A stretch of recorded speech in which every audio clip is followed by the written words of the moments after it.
दोस्तों आज की वीडियो में हम समझेंगे गुट निरपेक्ष आंदोलन से हम क्या समझते हैं और इसी के साथ जानेंगे इसकी प्रकृति, इसके सिद्धांत और भारत में इसकी क्या भूमिका है। तो सबसे पहले देखते हैं गुट निरपेक्षता का अर्थ। तो गुट निरपेक्षता का अर्थ होता है दोनों महाशक्तियों के गुटों से अलग रहना। इसका मतलब ये है कि महाशक्तियों के गुटों में शामिल नहीं होना और इसके साथ अपनी स्वतंत्र विदेश नीति को अपनाते हुए विश्व राजनीति में शांति और स्थिरता के लिए सक्रिय रहने वाला आंदोलन है। ये जो आंदोलन है ये न तो स्थिर और न पृथकतावाद है। इसलिए गुट निरपेक्षता का अर्थ है किसी भी देश को प्रत्येक मुद्दे पर गुण दोष के आधार पर निर्णय लेने की स्वतंत्रता और राष्ट्रीय हित और विश्व शांति के आधार पर गुटों से अलग रहते हुए निर्णय लेने की स्वतंत्रता। इसीलिए गुट निरपेक्षता की प्रकृति और सिद्धांत को अलग अलग पॉइंट्स में समझाया गया है। जैसे गुट निरपेक्षता पृथकतावाद नहीं है, तो यहाँ पर पृथकतावाद का अर्थ होता है अपनों को अंतर्राष्ट्रीय मामलों से दूर रखना, जबकि गुट निरपेक्षता की नीति विश्व के मामलों में सक्रिय रहने की नीति है। दूसरा सिद्धांत है गुट निरपेक्ष तटस्थता, स्थिर या दृढ़ नहीं है। यहाँ पर गुट निरपेक्षता का जो अर्थ है वो तटस्थता का धर्म निभाना भी नहीं है, क्योंकि यहाँ पर तटस्थता का अर्थ है मुख्य रूप से यानी मेन तरीके से युद्ध में शामिल न होने की नीति का पालन करना,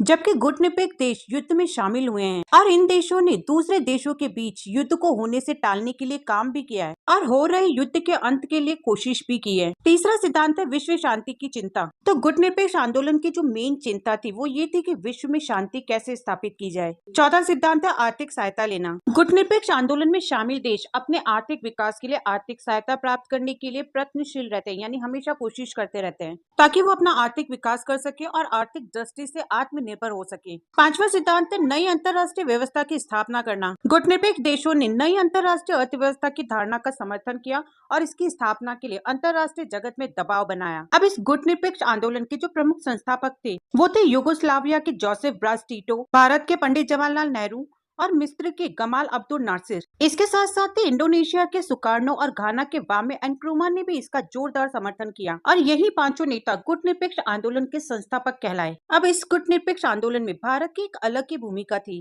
इस गुट निरपेक्ष आंदोलन का जो संस्थापक था वो भारत था, क्योंकि भारत के प्रधानमंत्री जवाहरलाल नेहरू ने गुट निरपेक्षता की नीति का प्रतिपादन किया था। जैसे भारत ने खुद को महाशक्तियों के खेमेबंदी से अलग रखा। शीत युद्ध जो हुआ था उसके बीच में भारत ने सजग और सचेत रूप से अपने को दोनों महाशक्तियों की खेमेबंदी से दूर रखा। तीसरा, भारत ने जो नए स्वतंत्र देश थे उन्हें आंदोलन में आने के लिए प्रेरित किया। भारत ने नए स्वतंत्र देशों को महाशक्तियों के खेमे में जाने के लिए बहुत जोरदार विरोध किया और उनके सामने तीसरा विकल्प प्रस्तुत करके उन्हें गुट निरपेक्ष आंदोलन का सदस्य बनने को प्रेरित किया। चौथा, विश्व शांति और स्थिरता के लिए गुट निरपेक्ष आंदोलन को सक्रिय रखना। भारत ने गुट निरपेक्ष आंदोलन के नेता के रूप में अंतर्राष्ट्रीय मामलों में सक्रिय हस्तक्षेप की नीति को अपनाने पर बल दिया। पांचवा, वैचारिक एवं संगठनात्मक ढांचे का निर्धारण। गुट निरपेक्ष आंदोलन के वैचारिक एवं संगठनात्मक ढांचे के निर्धारण में भारत की महत्वपूर्ण भूमिका रही थी। और छठी भूमिका है समन्वयकारी भूमिका, जिसमें भारत ने समन्वयकारी भूमिका निभाते हुए सदस्यों के बीच उठे विवादास्पद मुद्दों को टालने या स्थगित करने पर बल देकर आंदोलन को विभाजित होने से बचाया। लेकिन भारत की इसी गुट निरपेक्ष नीति का आलोचनात्मक विवेचन यानी वर्णन